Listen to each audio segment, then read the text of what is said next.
Welcome to our success series of videos on leading out of lockdown into a positive future. My name is Simon Wilsher and I'm the founder of CME Color Profiling Systems. Now, in our first video, we explored seasons like this and how to work out ways of coming out well. And today's video is about dynamic systems, which if you look at our 6S wheel, you'll see is on the opposite side of the wheel to seasons, which makes them very different, but also complementary and important to each other. So what do we mean by dynamic systems? Well, I guess what it used to mean is that with technologies such as hardware, software, processes and procedures, now with sophisticated and simple solutions like Zoom and Microsoft Teams, etc., it's more about synchronizing information and ways of working. I suppose it's a little bit like a cardiovascular system is to the body, so information systems and ways of working is to the organization. Both vital vehicles for success, for health and for well-being. So how do we make sure that our systems are dynamic and healthy? Well, 3 ways. Create a route map. Secondly, have constructive conversations and meetings. And thirdly, engage all temperaments. So let's just take those one at a time. First of all, creating a route map towards a positive future.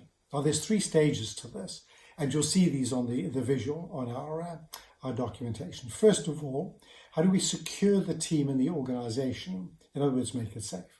Secondly, how do we sustain it? In other words, keep it going. And thirdly, scaling it, making it grow. And these 3 stages correlate with leading out of the pandemic that we talked about earlier in an earlier video, responding well, restoring some semblance of order, and recreating the future. Now, 2 tools that I find really useful in this sort of journey that we go on from, say, the seasons into dynamic systems. First of all is the one-page planner. Now, this is a tool that we created a number of years ago and used it in all sorts of organizations and all sorts of situations. And really, it's just a very simple way of thinking very clearly about our ultimate destination, current situation, options, etc. And if you'd like to have a look at that system, do follow the link and you'll find it on a PDF on our website. But the other dynamic which I find so useful is the idea fluency concept, by which we mean, how do you get into the flow of ideas? How do you as an individual, as a team, organization, learn to actually hitchhike on each other's ideas sufficiently that you maximize the innovation, the creative thought that your people have got? Very exciting, very constructive tool again. Ask for information from us if you'd like to learn more about that. But innovation is all around us, isn't it? This idea of fluency. I see it all the time. You know, BBC's got this program now called Isolation Creations. And I was talking to a friend recently, and he was president of an organization in Europe, which will be familiar to all of us. Great guy, very good at his job, but technology not his thing.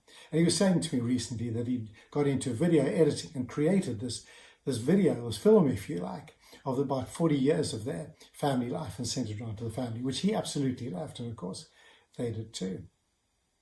In our community, I don't know about yours, there's all sorts of ideas springing up. We had 5 projects recently, but my favorite is 3 young people between the ages of 8 and 12, and they've set up a baking business, and what they're doing is they're selling cakes to the local community and giving half to the NHS. See me, I'm amazed at the creativity I find in our own organization. And people within our organization have created a remote working report in 3 weeks. Now, normally it takes us 3 to 6 months to create a new product, but in 3 weeks, and it's a cracking product predicting how people are going to respond to the situation. And then we've also upgraded our friends and family report, which is useful at a time of lockdown, of course, and families interested in how they relate and get on even better.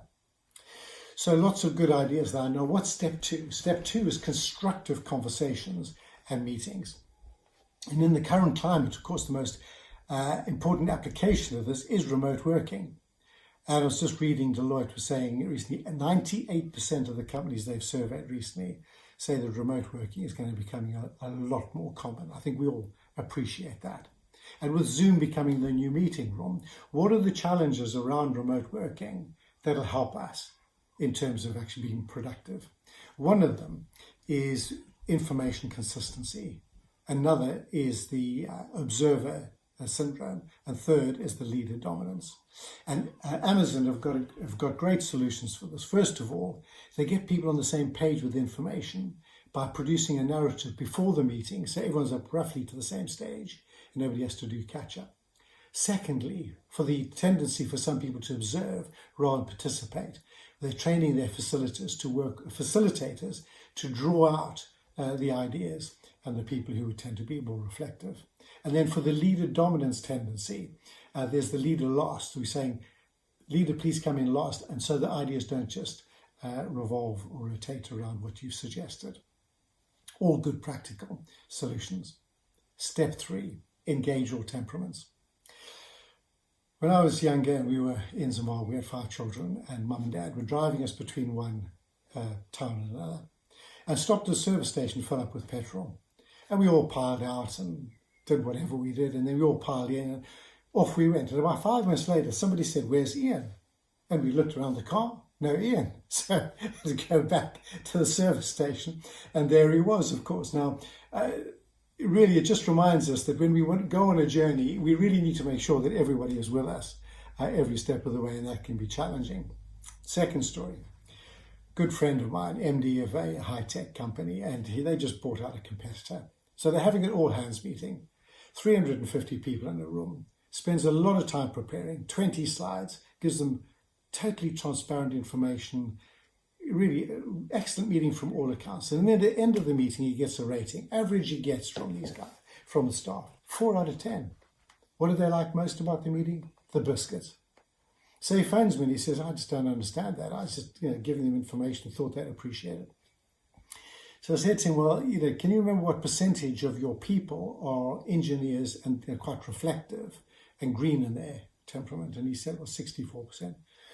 So I said, "Why don't we just reduce it down to 4 slides and spend 15 minutes on each, 5 minutes, a little bit of information, 5 minutes discussion, 5 minutes ideas." And that's what he did.